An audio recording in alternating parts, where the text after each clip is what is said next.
السلام عليكم كسر هذا معك برشلونة علوم تكنولوجيا بالهايس waxaan baran doonaa cashirta aan qaadanayno cashir kamid ah oo ah sidee lagu ogaadaa caafimaadka guud ee kombiyuutarka hadaba markii aad rabtid inaad ogaatid caafimaadka guud ee kombiyuutarka waxaad tagaysaa qaybta search-ka wax lagu qoro kadibna waxaad ku qoraysaa health markuu qortid enter ayaa leedahay kadibna device performance and health sidaas aad furaysaa markii aad furtid waran waxaad furaysaa meesha ku qoran tahay virus protection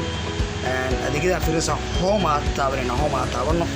home marka tagno meesha ay ku qoran tahay virus protection oo ujeedaa in oo la sax saaran tahay aniga meesha aan ma ahan meesha aan rabo hadeertan waxa uu noqdo home ka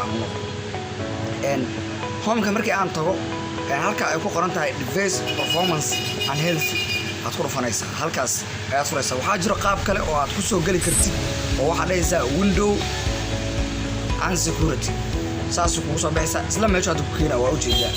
isla meesha deertan ayuu ku keenaa waxaa markaa tagay device performance and health device performance and health markaa soo furtid waxaad ujeedaa hadeertan meeshaan windowska wax cilada miyaa haysto maya sidoo kale storage-ka capacity-ga battery life-ka ama nolosha battery-ga sidoo kale inay wax cilada system apps-ka software-ka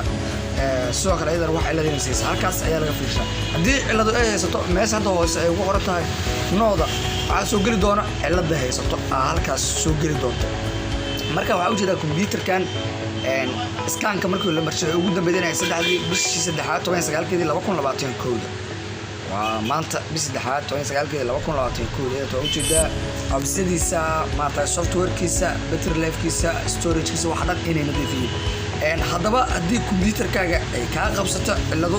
sidaan ayaad ku ogaan kartaa cilada haysato iyo meesha ay ka haysato ku mahadsanid daawasho